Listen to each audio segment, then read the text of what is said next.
everybody, welcome back to Record-ology. Today we're going to take a look at a system in a box. You start off with nothing, no speakers, no preamp, no turntable. This should do it all, but does it do it well? You're not going to want to miss this.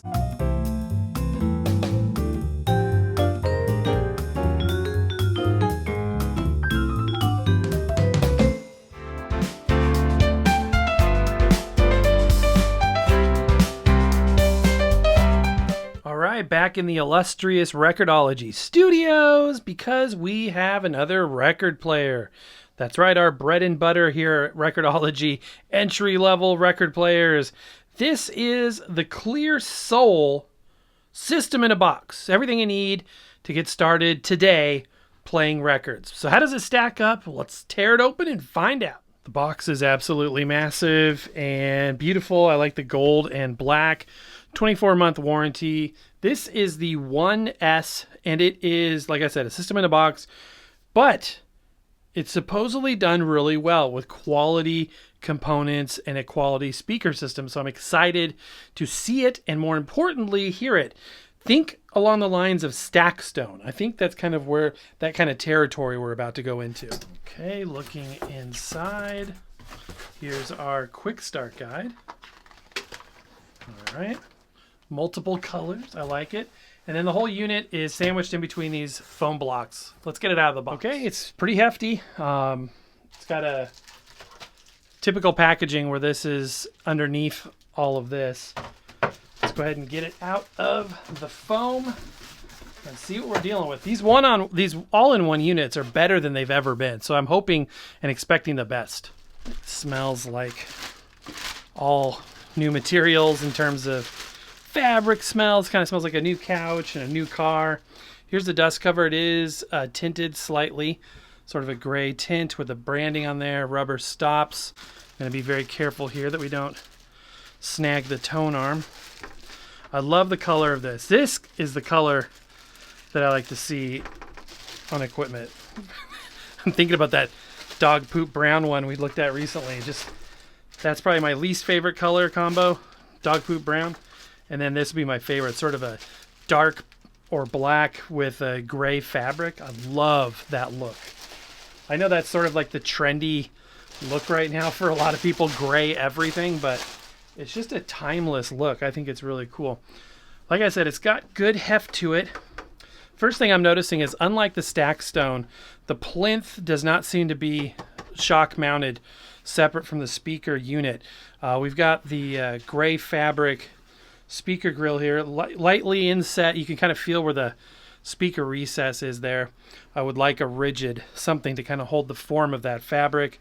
And then also what appears to be a tweeters here.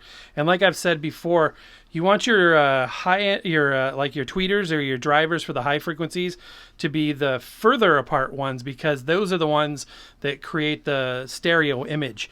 Your ear follows the high frequencies, whereas the low frequencies that these would make on the edges, those are more omnidirectional. So you can put those in the center and it creates a wider stereo image. And I've seen two turntables now do this, where the high ones are in the middle, unfortunately. So you're not going to really hear strong stereo separation. You really need to think of it as like a sound bar kind of approach, where it's just kind of blanket the room with sound. Have that same fabric on both sides. And then on the very back, well, let's go on the bottom first. Flipping it up on the bottom, we have a matching bottom panel. I think this is like a masonite, and this rigid rubber feet, 4 of them. And you can see the screws for opening this panel. I don't see any adjustments for pitch. Hopefully there's a pitch knob up top, or at least that it's set properly from the factory. You don't even need to think about pitch. On the back, we've got a 12-volt input, a Phono preamp switchable, and a line output. And that's it, and the matching fabric. This thing looks really, really sharp. Okay, looking at the top side now, the whole turntable mechanism is mounted on this shock-mounted piece, so that explains why the plinth doesn't need to be. Let's take a look at the tone arm here. It's well protected. We've got the plastic wrap on the front. This all looks very familiar. Remember we recently reviewed a record player that had a bag on the front? I had never seen one before that done like this, and now I've seen two. So I wonder if they're common. Metal tone arm, a tabbed metal head shell. It looks like it has been aligned. There's a 3600 there. We'll look at that closer. Yep, the stub is metal, and the gimbal has like a plastic surround. The cup is plastic. Doesn't feel like there's a whole lot of play there. We've got a metal cueing lever and a rubber lift shelf as well. Okay, so our control panel is right here. These are nice metal machined knobs and a metal switch here. So we got a start and stop micro switch, on and off, volume with nice drag. That's a machined aluminum knob, and a mode switch here. It looks like we've got Bluetooth in and out, and then 2 speeds of the turntable and a tone knob. I like to see a tone knob. I would, however, also like to see a pitch knob.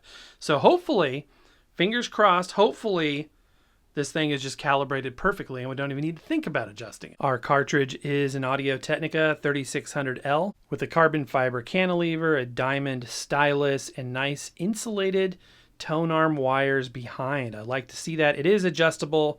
You can put a new cartridge on there. You can make adjustments. I really want to get a monitor, a large monitor in here, because sometimes I'll frame up a shot like this and looking at the little 3-inch monitor on the camera, everything looks in focus, but then I'll find out in editing that the focal plane is back here and everything else is out of focus. So there may be moments where, you know, that happens. I try to avoid it.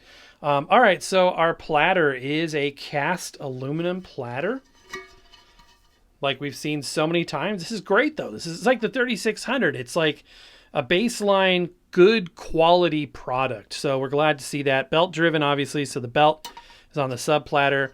And we've got the ribbon to help us align that. The motor pulley is back here. And we've seen this mechanism before. It works just fine. Let's go ahead and put it on there. Give it a little spinneroo.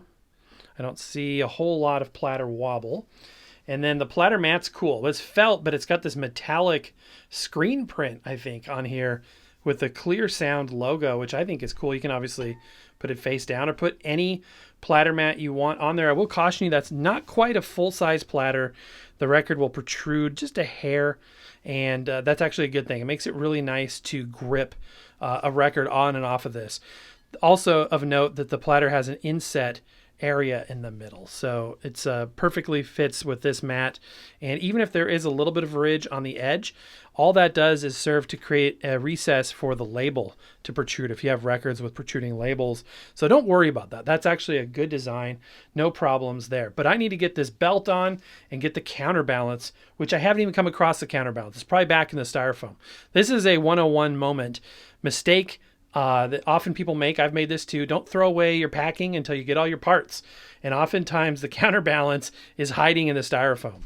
Sure enough, I just discarded this, set it aside, not even realizing that we need this stuff. So we got the cheap 45 adapter.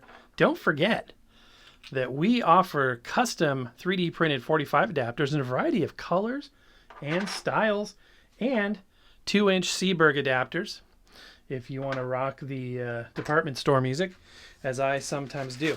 And sure enough, there's our counterbalance, typical standard issue, black metal counterbalance. We also have a somewhat crumpled an alignment protractor if you want to double check the alignment on that or make adjustments, or when you put a new cartridge on, that's a helpful tool to have. So I'm glad that they include that.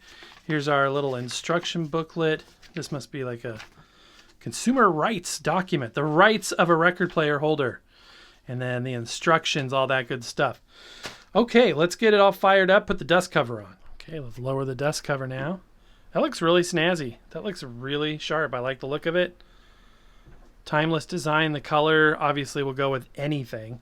Powering it on, it goes right into what looks to be a Bluetooth pairing mode. And if I check the position of the mode switch, it was actually on 45. So I'm kind of surprised about that. But I can turn it off there, and we'll start it off at, let's start at 33 position. And that's kind of annoying. I hope it's not doing that red blue thing the whole time. That would be a little bit annoying to have that flashing. Is that a start and stop indicator? No.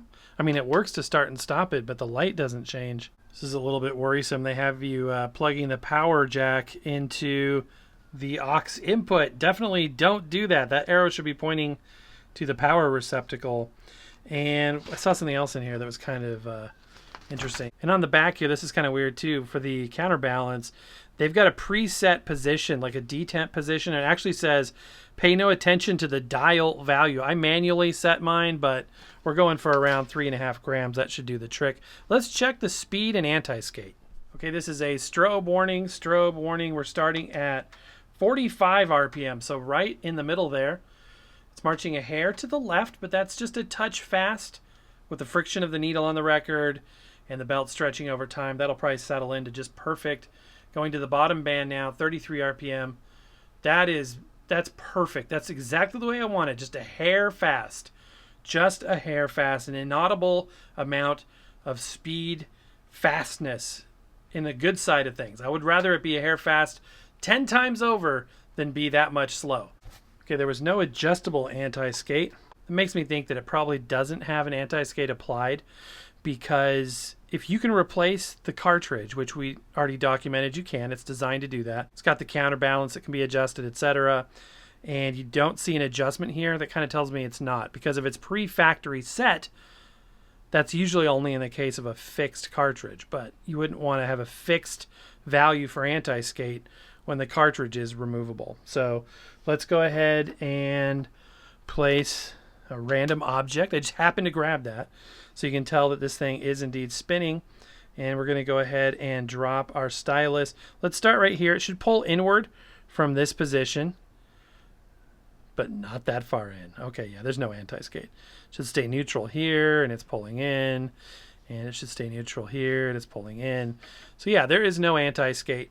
And while that is definitely unfortunate for this level of equipment, for something that's an all-in-one solution like this, this can still sound fantastic with no anti-skate. Without the anti-skate, what will happen is there will be a minute amount of pressure on one groove wall versus the other groove wall. And what will happen is the cantilever can get a little bit bent over time. This may take years, but your stylus will probably wear out a little bit faster. The record won't wear completely evenly. These are minute amounts, and one channel may be a little bit louder than the other one, just a minute amount. But if I didn't tell you those things and you didn't know what to look for or listen for, you would probably never know. They are such minute, tiny, tiny things. Okay, we need to give this a listen. You're watching Record-ology. Sorry for interrupting the video. I just wanted to remind you, we have another channel, Detour with Record-ology. We go on all sorts of cool adventures. I'll put a link down there and you can check it out. We'd love to have you. Lots of cool stuff going on, including a very cool out-of-state adventure that we're about to post, and you're not going to want to miss that. So check out Detour with Record-ology just as soon as this video is over. Okay, now for an ambient test in the room with a mono microphone, but don't worry, these speakers are so close together, I'm going to pretty much hear 2 channels of mono just like you will. But you will hear both channels represented. Without further ado, here it is. Let's give it a listen. Hope for the best.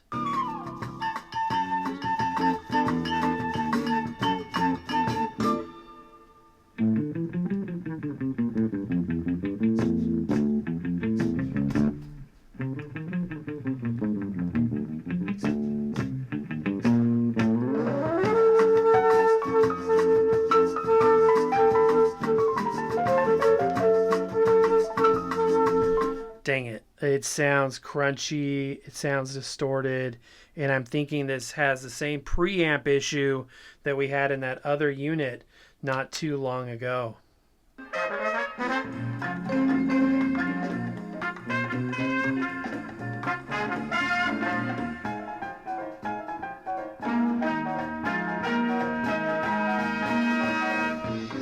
Now, this does have an aux out, or a line output, and you can bypass the built-in preamp, which we demonstrated in the other video for the other unit that is very similar to this, fixes that problem. But the problem with the built-in speakers is you can't bypass the preamp and use the built-in speakers, and that's the way it's designed. It should work properly with the built-in speakers and the line output, so that's not acceptable.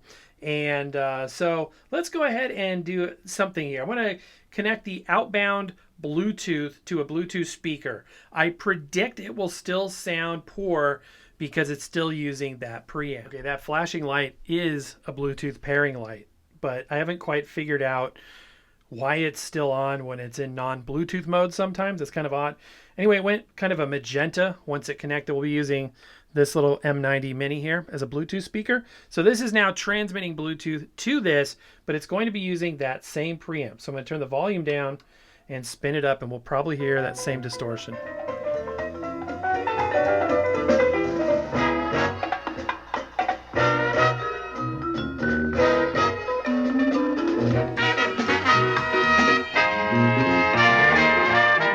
Let me go ahead and move it over here.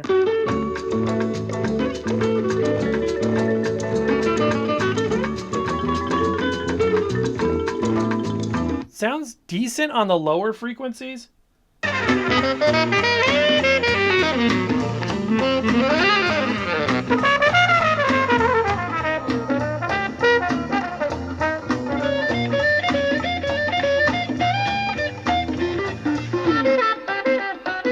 There's still some distortion there, but it's actually a lot better than I thought it would be. Yeah, it's still crunchy. It shouldn't be that crunchy. Oops, I accidentally turned it off. Okay, and to further prove that theory, I'm going to now connect my phone's Bluetooth to this device, not the Bluetooth speaker I'm turning off right now, but the turntable. I'm going to connect my phone to this and use it as an inbound Bluetooth receiver, and that will obviously bypass any preamp circuitry, and I predict it's going to sound really good. Kind of oddly, when you pair it as an inbound Bluetooth connection, you don't hear any confirmation beep or anything. Thankfully, it doesn't talk to you either, so that's good. But the light is still flashing, so that's kind of weird. Usually blue flashing is pairing mode, but it's actually paired. I was looking at my phone like, why won't this pair? And then I realized it was paired. Okay, we are going to be using, again, Kevin MacLeod's song, Itty Bitty 8-Bit, and this is a good sound test song. So here it is, and I'll bet you won't hear any distortion.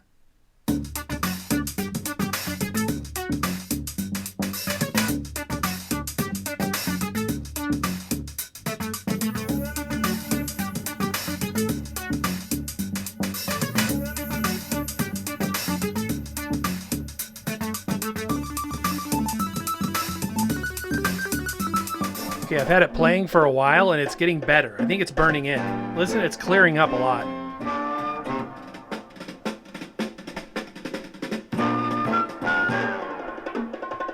It's much better.